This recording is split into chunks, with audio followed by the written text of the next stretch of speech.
Why don't we go ahead and get started? Yeah, I sort of expected that we might have a smaller group today because we're moving the time. Yeah, and or people may not have a whole lot to say before we jump onto the big call. But I wanted to have this open if people had things you wanted to get to. So is there anything on any of your minds that you're really itching to talk about?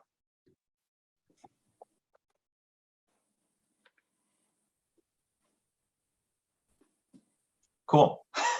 The one, or I guess potentially two updates on my end. We did have a sit down with the people from Placer on Friday the 9th. And we got some initial basic pricing information that was not great news. Yeah, the baseline price based on population varied depending on whether we were covering the examples that we gave them were either all of the SRPC and Rockingham Planning Commission communities or just SRPC plus, I think I gave them like Portsmouth, Newington, and Exeter as a point of illustration of what if we did one planning commission plus a few scattered people for another. The baseline price they quoted us was 40 to 60,000 plus $10,000 per municipality that wanted a direct login. So that's, I think, a bit more than most of us could put straight into our budgets. Ben, were you looking to say something? Yeah, I was just going to say, so Sean Clancy and I had met with Placer a couple months ago and looked at the product for just Portsmouth market. And that may be how he got to you. I don't remember, but they quoted us $10,000 for just Portsmouth. Really? Yep. So I will say that I know the only thing I can offer up is that I know there are some communities out there that leverage the state's tourism JPP program, joint promotional program, to cover some of those expenses. So I believe like the White Mountains and Mount Washington Valley have a similar product, not necessarily Placer, that they are able to leverage some of the state tourism dollars to pay for. Okay. Good to know. Yeah.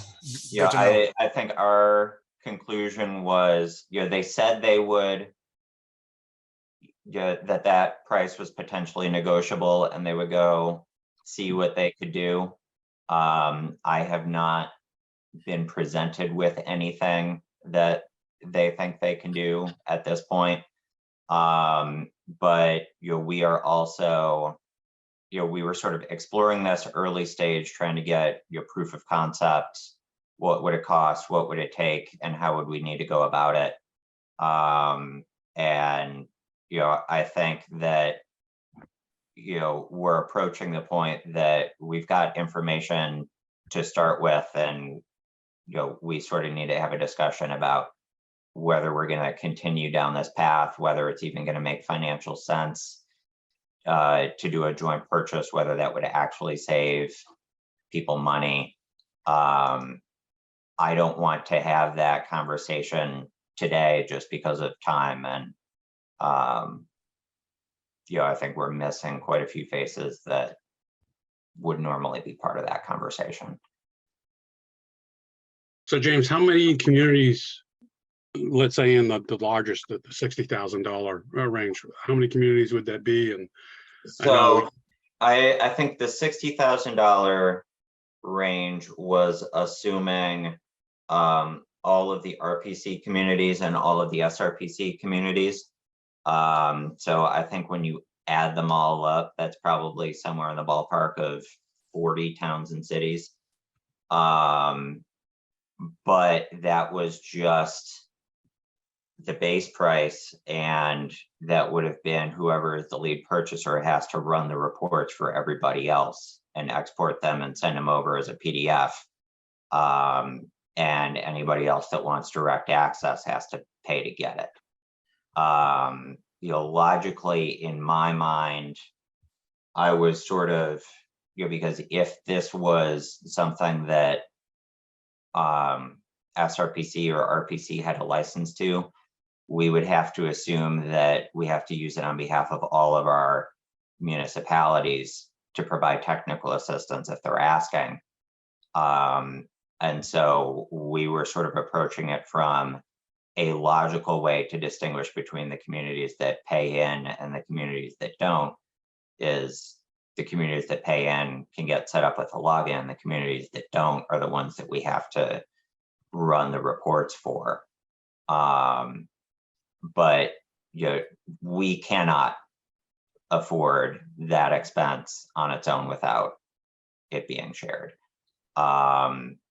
Even if we were to take that and share that sort of equally among everybody that was collaborating on this, we might still need to look at what our share was left before making an actual decision on whether we could afford On a strictly in numbers our- basis, if you assume 40, that's $1,500 a piece, and then plus if you wanted the advantage of a login, maybe that's where the negotiating point is.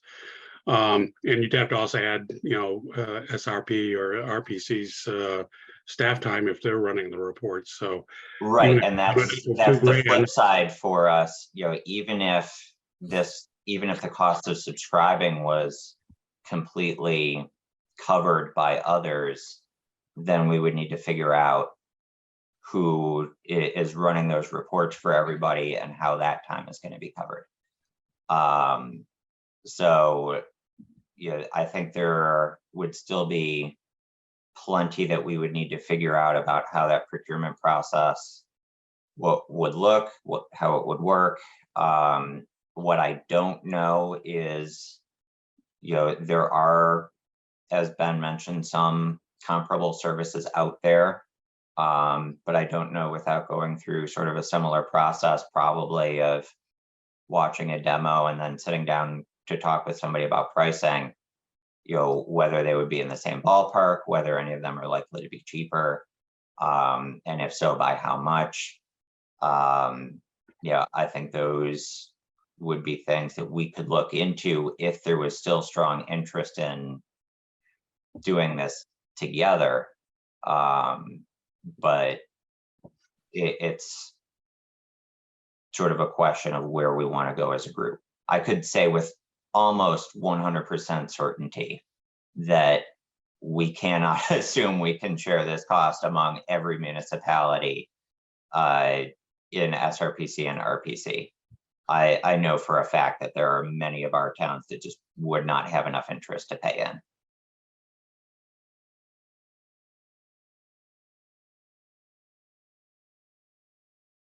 I was just trying to give it an order of magnitude. 60,000 sounds like a huge number, but when you start dividing it, even crudely equally amongst each member, and probably should be more appropriate based on population, just like their cost model.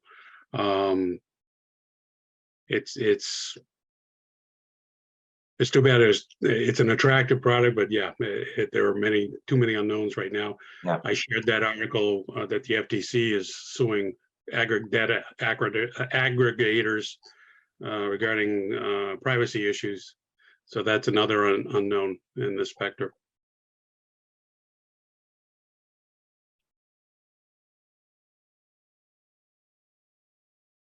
So I'd like to revisit this on the call in 2 weeks.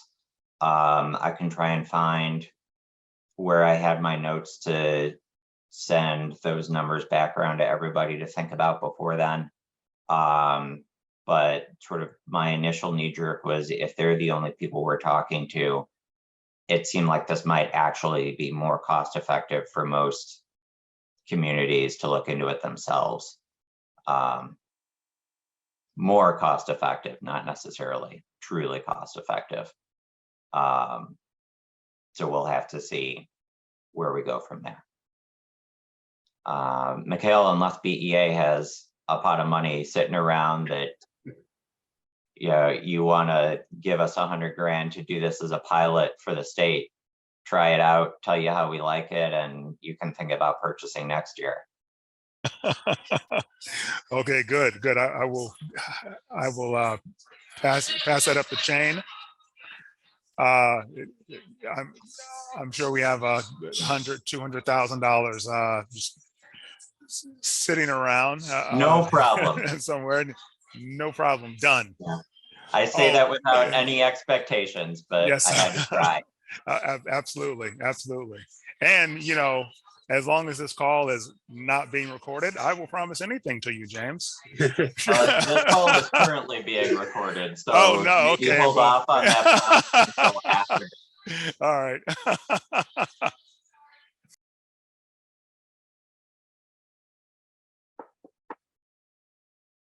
So TBD as far as immediate next steps on my end. Any other comments, questions on that? Anything else you're itching to discuss? No, not from this side. Mikhail, the Cedar contract is on executive council tomorrow. That's what I was told on Monday. Okay. That was more me not remembering when EC met this month. So we will be in touch about the action items for that.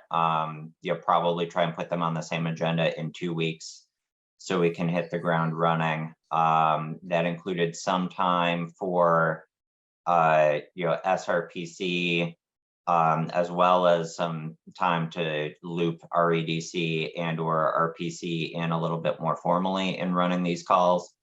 So we're hoping to sit down with them over the next couple of weeks to chat about how we can make that work. Hi, Jen.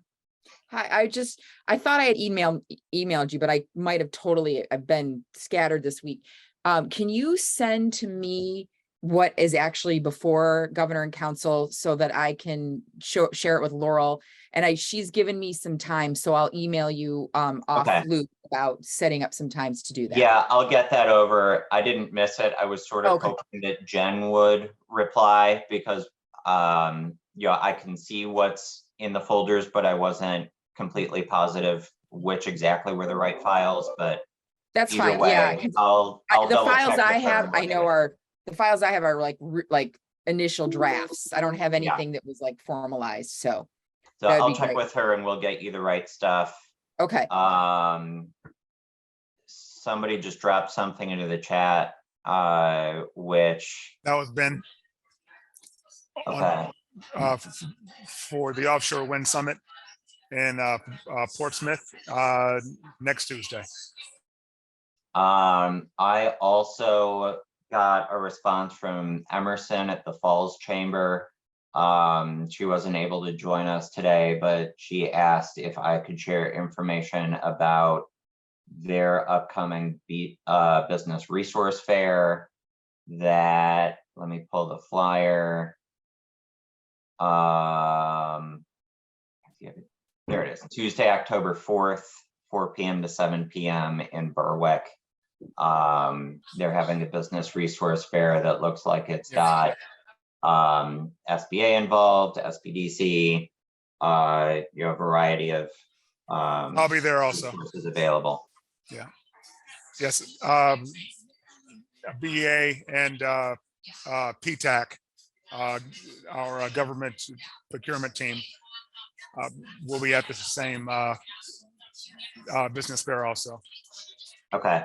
There's a URL on the flyer that, because it's a PDF, I don't appear to be able to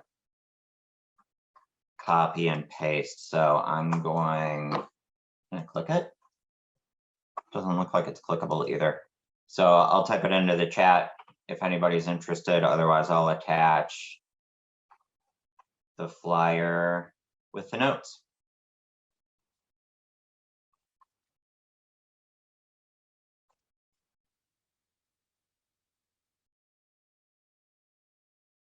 Cool. Anything else? Going once, going twice? Did you put it in the chat? I didn't see it. Oh, I only messaged the waiting room participants. I'm sorry.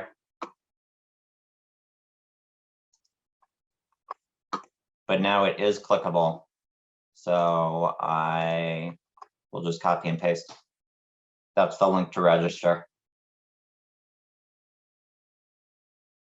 Thank you. All right. Short call, but we can all go and do something for 13 minutes before the next one. Thank you all.